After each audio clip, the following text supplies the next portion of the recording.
Ready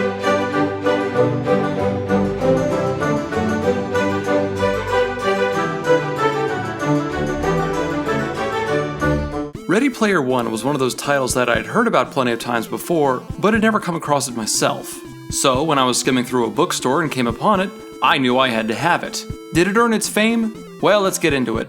Ready Player One is the first novel written by Ernest Cline and was published in 2011. It's set in 2044, where life has become so bleak and empty that the only escape for most people is into a virtual world called the Oasis.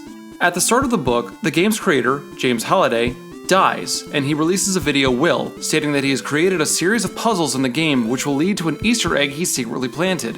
Whoever reaches the egg first will get Halliday's vast fortune of $240 billion. And Wade Watts, our main character and avid scholar of everything Halliday, is determined to get it first. The plot starts off well, explaining that 5 years into the hunt for the egg, no one has solved the first of 3 riddles. Many people believe that the egg is a hoax, until Wade Watts becomes the first person to recover the copper key and all hell breaks loose.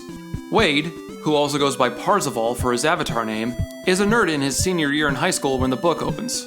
In real life, he lives in a trailer park called The Stacks, where trailers are literally stacked on top of one another like an insane hillbilly's idea of using vertical space. Many people have dedicated their lives to hunting the egg, calling themselves Gunters, and Wade is no different, escaping from his miserable life offline. Wade comes off as very relatable, at least to people who grew up as nerds. He's smart and knows how to put his intellect to good use, though he doesn't always show good judgment. He's rash, impulsive, and gets a seriously overinflated head after he discovers the copper key. But he's also quick to realize his mistakes and does what he can to correct them.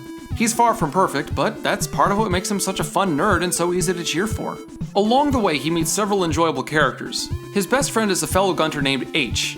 H hosts a popular chat room and works as a professional gamer, competing in online tournaments for others' entertainment. He's friendly and supportive, willing to give Wade a hand in the quest for the egg, even if they are technically rivals. Next is the blogger Artemis, who actually becomes Wade's closest competition and eventual love interest. She's smart and sweet, but will stop at nothing to recover the egg first, even if that means leaving Wade in the dust. Rounding out the main 5 of Gunter heroes, the High Five as the book calls the first 5 players to find the copper key, are Daito and Shoto, the Japanese duo who pretty much exist to have a pair of otakus in the crowd. I like their characters, since they were all about helping each other no matter the cost, and they gave light to the problems that extreme Japanese fans, otakus, sometimes have. They didn't have much presence otherwise until the end of the book. The last character worth mentioning would be Nolan Sorrento. Sorrento works for the Innovative Online Industries, a multinational corporation that provides internet for most of the world. Sorrento is the head of the IOI's division dedicated to finding the egg first, and they're willing to commit horrible acts to get that money. Sorrento's division, called the Sixers by many countries of the world, are akin to stormtroopers, faceless bad guys working for an evil empire that wants to control everything. With billions of dollars in funding backing them up, as well as the fastest internet speed possible and technology so advanced he's basically cheating, Sorrento makes for a very dangerous enemy for Wade and crew. Ultimately, the characters have their high points and low points, but won't really be setting any molds. But what about the world of the Oasis? Well, it's pretty much the same, really. The Oasis is one of those things that's cool in concept but would utterly fail in practice. The Oasis is basically an attempt to make every type of fantasy or sci-fi element exist all in the same plane. That means that Star Wars, Star Trek, Ultraman, and Lord of the Rings are all intermingled in many aspects. All one has to do is fly to another planet to access new levels and quests. The Oasis is an entire universe full of planets, fortresses, starships, schools, businesses, chat rooms, arenas, and whatever else you can imagine. And while that sounds cool, the mechanics would never balance. How does an X-Wing's shield stand up to Dragon's fire? How well can an Arthurian knight take on a Geodude? Can Harry Potter take on Solid Snake? I'm not saying it's mathematically impossible. I mean, groups like Death Battle and Nerdist make these debates believable, but there are so many variables to consider that including all the fandoms it does would certainly have fans ranting for decades.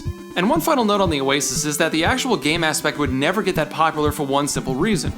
Once your character dies, it dies for good, and you have to restart everything at level 1, with none of your equipment, or spells, or stats. Not even Dark Souls is that sadistic. Cline had to set it up like this to give some situations more gravity, but it didn't really mesh well in a gaming setting, especially since several of those same situations could be substituted with minor experience loss and a lengthy graveyard walk. As a concept, I enjoyed the Oasis, but as a gamer, I had to laugh at some of the leaps in logic Cline took. The writing style threw me for a loop though. Wide sections of documentary-style text are inserted in multiple chapters detailing the backstories of various characters and aspects of the world, focused mostly on James Halliday. I may have enjoyed these sections, because they are about a unique man and paying attention might help solve the riddles. Spoiler warning, they don't. But the prose seemed rather dependent upon them, like there was no way to naturally reveal this info. Do you remember the news segments from Starship Troopers? Those were similar to what these documentary sections felt like. Informative and occasionally amusing, but tacked on because the writer didn't know how else to convey certain information. Halliday was a child of the 80s, so there are numerous references to tons of 80s movies, TV shows, music, etc. Being a child of the 90s myself, many of these references didn't really get me excited, but those who get nostalgia for that time period might have some added fun because of them. One other thing holding the prose back was the overloading of information onto the reader. On many occasions, Wade would suit up for a mission or a quest and would describe every minute detail about his armory or equipment, even when most of the items he listed were never brought up later. If Wade had simply been bragging about all the sweet loot he had gathered, then that would be one thing, but since most of the info he provides never comes up again, it just feels like filler. The book is also being turned into a movie, with Steven Spielberg slated to direct. Simon Pegg, TJ Miller, Olivia Cooke, and Ty Sheridan are all in the cast thus far, with Sheridan playing the lead role. The movie is currently scheduled to come out sometime in 2018, so it'll be one to look out for. Although I have to ask, when the hell is Spielberg finally going to give us that Tintin sequel? Overall, Ready Player One is definitely a page-turner, well worth the read. I had a very good time with this book. Though the characters and the world had their issues, it was tied together with an exciting plot, which made for an excellent package altogether. I remain skeptical as to how well the movie is going to come across, but if anyone has a proven track record with book adaptations, it's Spielberg. So, have you read the book? What did you think? If not, do you want to read it now? Whatever your thoughts, comment below and stay tuned for more.